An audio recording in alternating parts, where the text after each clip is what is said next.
We were advising about 35,000 people a day on call. It starts with developing the boss mindset.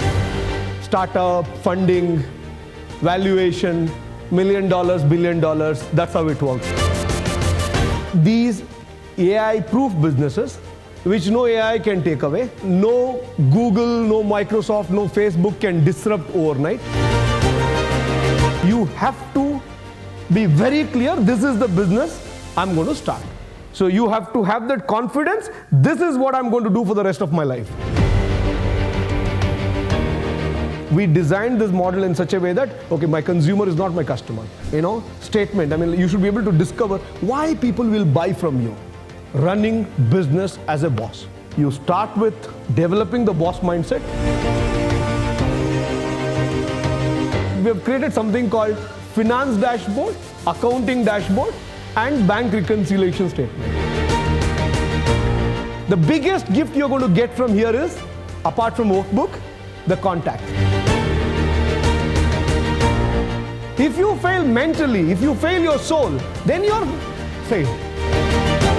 Bosswala Workshop will give you a framework to execute your dream, execute your vision. I'm CS Sudhir. I work with Bosswala as Chief Marketing Officer. I started a company back in 2008 called IndianMoney.com when I was just 22. And I'm a first generation entrepreneur coming from a farming family. We were advising about 35,000 people a day on call, every day on call.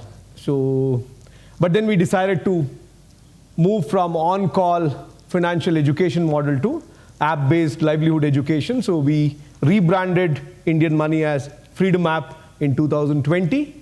Freedom App, with reference to livelihood education, became the largest livelihood education app in terms of number of courses, users, about 1.7 crore users. And then in 2025, January, Freedom App was acquired by Bosswala. Bosswala's vision is to build a community for entrepreneurs. There are two kinds of business worlds. I want to give you a quick understanding of it. One, where people say, hey, you know what? I will innovate this. I'll invent this. I will find something new. Right? That's one part of it. The second business world, this business world where they say, I'll invent, I'll innovate, there they talk about startup, funding, valuation, right? $1 million, $1 billion, that's how it works. Unicorns, or whatever, right? That's one part of the world. The second word here is, in the business, there are these AI-proof businesses, which no AI can take away. No Google, no Microsoft, no Facebook can disrupt overnight, right? Such businesses, there again, innovation is required. There again, the USPs are required, but then these are the businesses which can run for a longer time and can provide financial stability to millions of families in India. Today, India has about 70 million MSMEs, right? That's about 7 crore MSMEs in India. And these 7 crore MSMEs in India, if you look at it closely, mostly operated by 1 to 3 people, husband, wife, and 1 or 2 employees or helpers. But they're not able to grow beyond that 1%, 2% husband, wife setup. Because right on the day one when you start, you don't have a plan. You start just because you want to come out of that 9 to 5 job, or just because you have to create some income source for you. Launching a business requires a lot more thinking. It can't be just like, I just want to get out of this job. I lost a job due to whatever layoff, so I have to be on my own. No, that's not the purpose of launching a business. So now that you all have decided to start your own new venture, you want to start your own journey to become your own boss.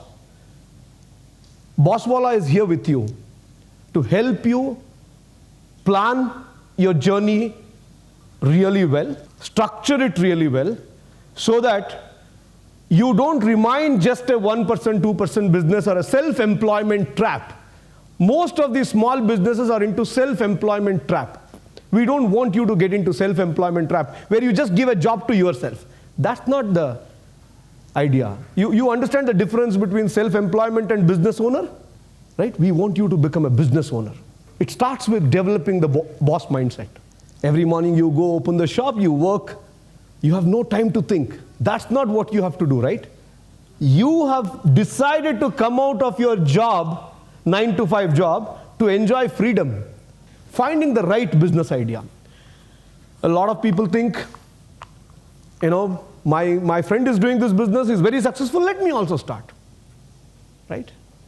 My colleague who left the job started this business, I will also start. Please understand, choosing the right business idea is very important, and just because it is working for somebody may not work for you. Or just because it didn't work for someone, it doesn't mean that it will not work for you as well. No, it will work for you. Then we'll have a breakout session where you will work with your other like-minded participants here, and you will discuss and validate whether the idea you have decided to take up is the right one or not.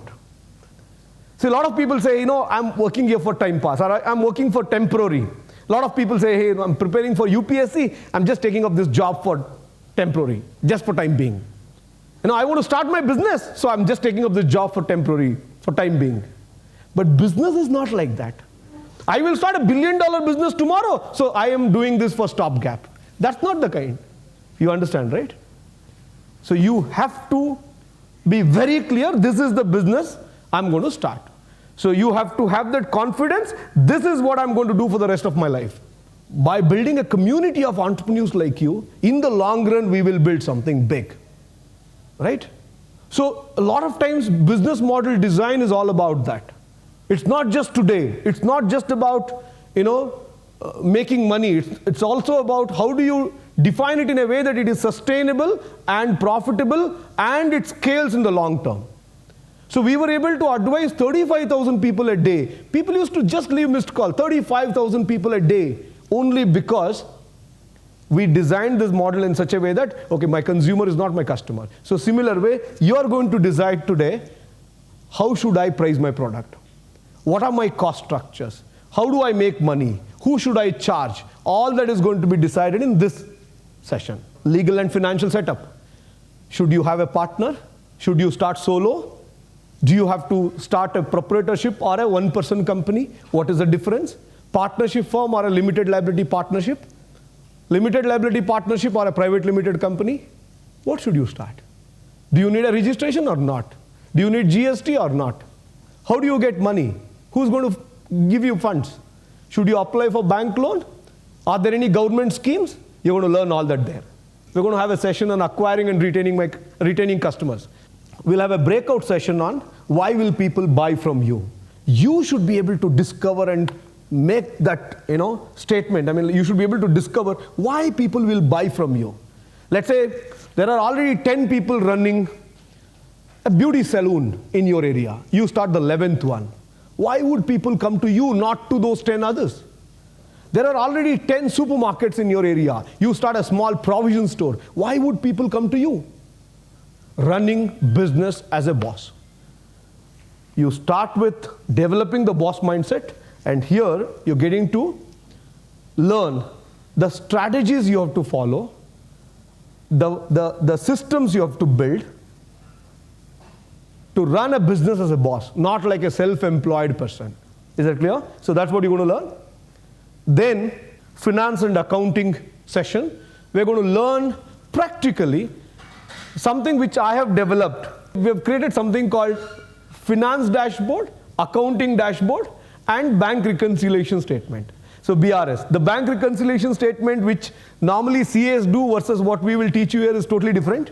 Something which any common man can manage his own, his businesses or her businesses, accounts and finance on their own. You don't really need anybody's help. Then we'll have legal session.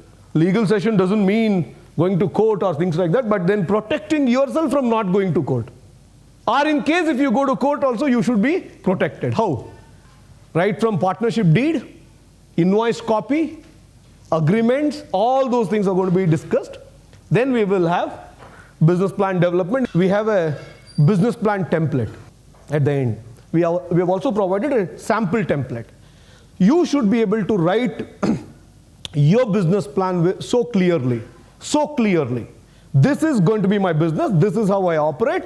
These are the services I offer. This is how I make money. These are the expenses I will have. This is the money I will save.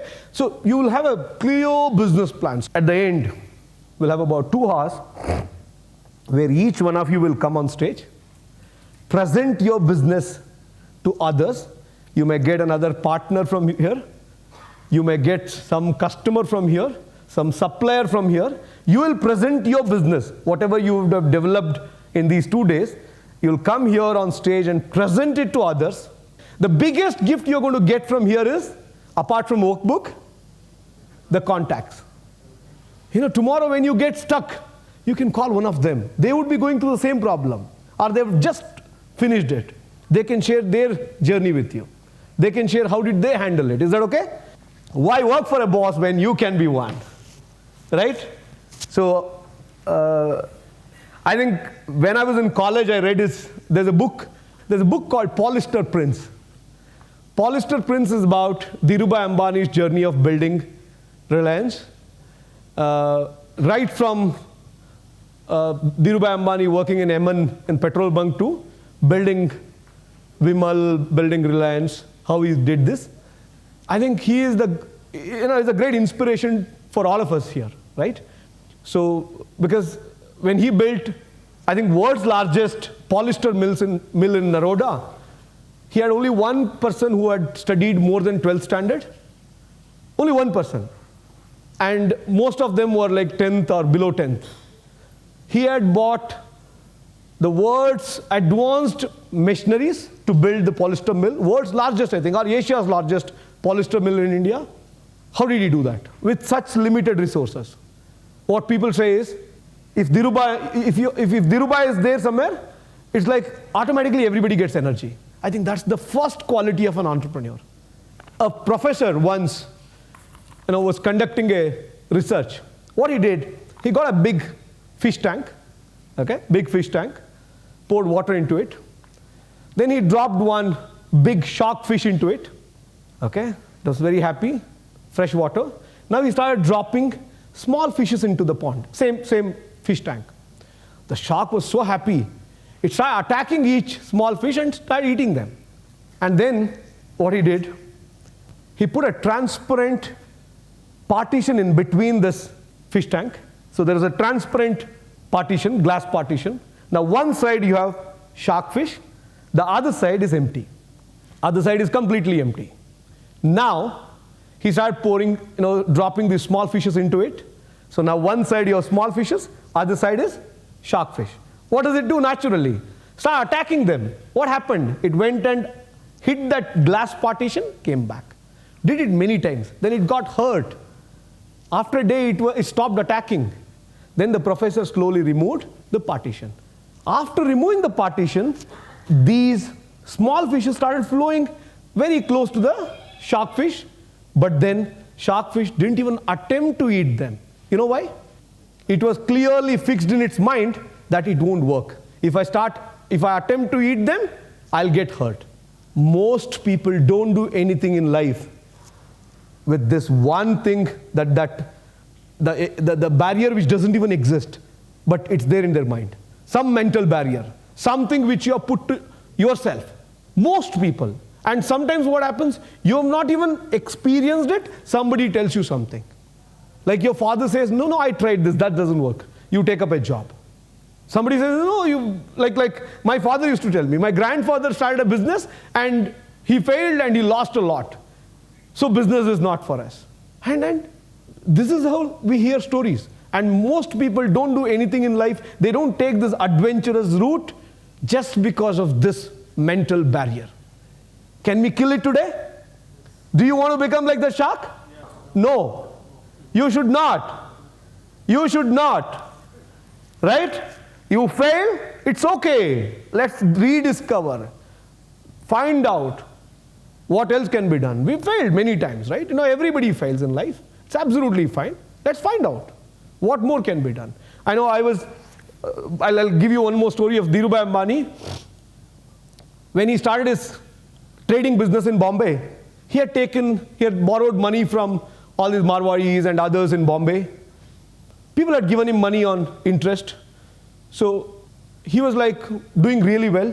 But his competitors started spreading negative news that Dhirubhai has gone bankrupt, he has no money, he's going to run away soon. It is better you collect his money, otherwise you'll lose your money. Then all people who gave money, all lenders, decided to visit Dhirubhai on a particular day. But then Dhirubhai, even before that, he put a poster on his office saying, Dhirubhai will be in office at this time, you can come and collect your money. He put the poster. And he got them big suitcases and briefcases, empty briefcases. There was no money in it. Had kept it in front. And people walked in. They saw Dhirubhai sitting there, and they saw empty briefcases. But they didn't realize that, right? Just by seeing him and the briefcases, they're like, okay, continue your business. You give us money whenever you can. We don't need it now. Pay the interest. That's all. They went back. They just went back. So I'm telling you, if you are fixed, if you develop this confidence, when you fail, first thing is you should not fail mentally. Something has failed there. It's okay. Don't fail mentally. If you fail mentally, if you fail your soul, then you're failed. A business transaction failure, a failure in some transaction you do, it's absolutely fine. How is it going to harm you? It's not going to affect you. Is that okay? So please fix this. Business idea or goal which you had 3 years back, 2 years back, right? Something you wanted to start 2 years back. You've not started. When was it? Which year was it? And why didn't you start? Maybe you didn't start because, like I've given an example there. I wanted to start my own restaurant 4 years back. Friend said restaurant businesses fail. So I didn't start.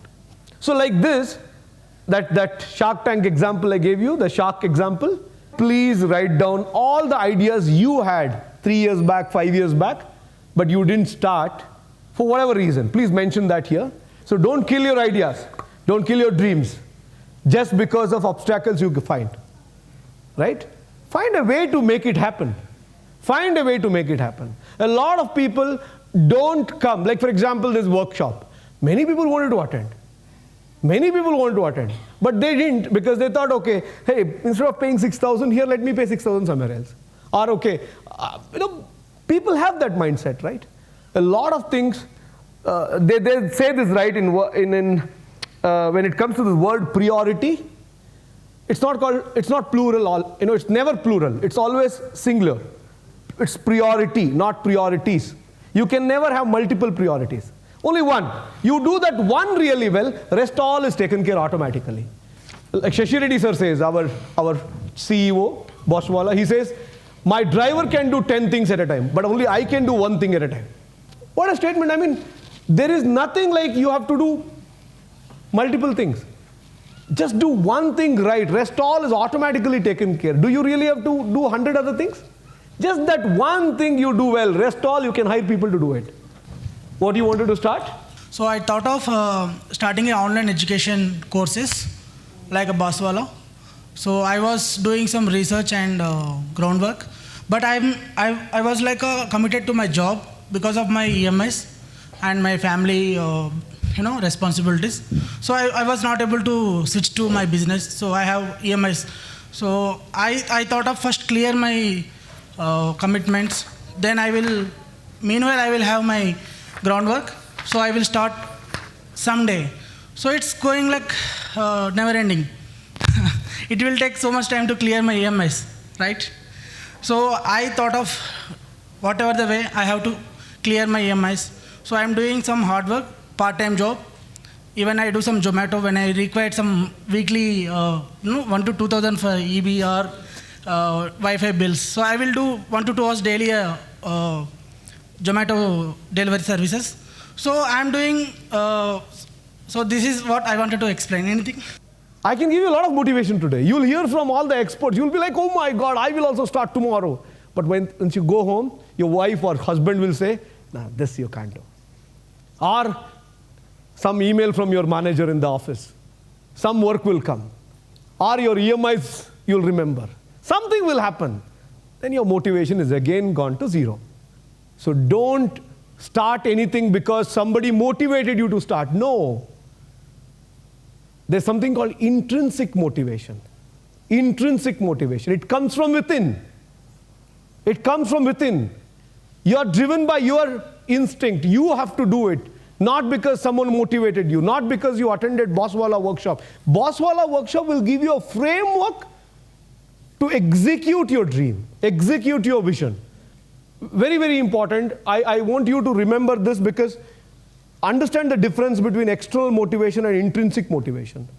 Like, I remember I started my business in 2008 when I was 22. 2010 June 7th, I got married. I was 24. When I got married, and I had decided long back that 24 I should get married. And it was not even love marriage, arranged marriage. I got married.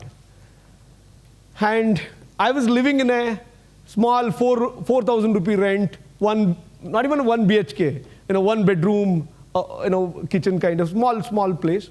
And when I got married, my business was in deep shit. It was like really not doing well. But then I had to bring her, my wife, to Bangalore, from my hometown after marriage. But I had no money. So I was like, what do I do?